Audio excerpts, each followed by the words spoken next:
Nobel பரிசுக்கு பரிந்துரைக்கப்பட்ட நிறுவனம் உட்பட பல்வேறு நிறுவனங்களின் தலைமை செயல் அதிகாரியாக பணியாற்ற அழைப்புகள் தேடி வரும் அளவில் சாதனை படைத்துள்ளார் விருதாச்சலத்தை சேர்ந்த 9ஆம் வகுப்பு மாணவர் ரிஷிகுமார். வாக்கு தெரிந்தவன் வாத்தியார், போக்கு தெரிந்தவன் போலீஸ்காரர் என்பது முதுமொழி. அதனை மிஞ்சும் வகையில் விருதாச்சலம் மங்கலம்பேட்டையை சேர்ந்த ஆசிரியர் அனில்குமார் மற்றும் உதவி ஆய்வாளர் பெட்டா தம்பதியினரின் மகன் ரிஷிகுமார் 14 வயதில் சாதனையை படைத்துள்ளது குறிப்பிடத்தக்கது. ரோபோக்களை இயக்கும் புரோகிராம்கள் மற்றும் மொபைல் ஆப்களை உருவாக்கி ரிஷிகுமார் சாதனை படைத்துள்ளார். ஆண்ட்ராய்டு மற்றும் ஆப்பிள் போன்களில் பயன்படுத்தப்படும் மோஷன் ட்ரேடர் எனும் ஆப் ஒன்றை அவர் உருவாக்கியுள்ளார். இதன் மூலம் கண்காணிப்பு கேமராவில் பதிவாகும் முகங்களை அவரவர் செல்போன்களில் பதிவு செய்ய முடியும் என்கிறார் ரிஷிகுமார். இதுபோன்ற கேமராவை ஆன் செய்யாமல் சென்சார் மூலம் முகங்களை பதிவு செய்யும் வசதியையும் உருவாக்கியுள்ள ரிஷிகுமார் தாம் உருவாக்கிய 72 விளையாட்டு ஆப்களை 30 பிரபல நிறுவனங்களுக்கு விற்றுள்ளார். பல்வேறு நிறுவனங்களின் தலைமை செயல் அதிகாரியாக பணியாற்ற தமக்கு அழைப்பு வருவதாக மாணவர் ரிஷிகுமார் தெரிவித்தார்.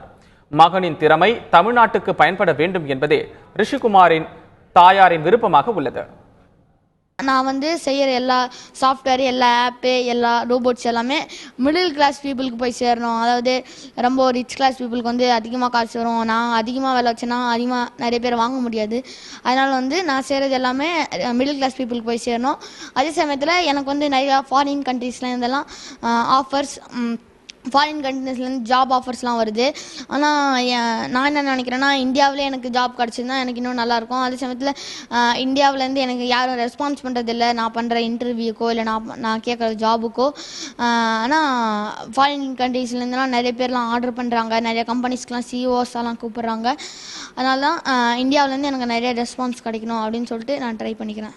ரிஷிகுமார் கூட இன்னும் நிறைய ஸ்டூடெண்ட்ஸ் இருக்காங்க. அந்த மாதிரி நிறையா ஒரு அப்துல் கலாமுகளை நம்ம ஒரு வாய்ப்பு கொடுத்தோன்னா கண்டிப்பாக உருவாக்கலாம். அந்த மாதிரியான ஒரு வாய்ப்புகளை இந்த நம்ம மத்திய அரசு, மாநில அரசுகள் இவங்கெல்லாம் உருவாக்கி கொடுத்தாங்கன்னா அதுக்காக கண்டிப்பாக ரிஷிகுமார் தேங்க்ஃபுல்லாக இருப்பாங்க.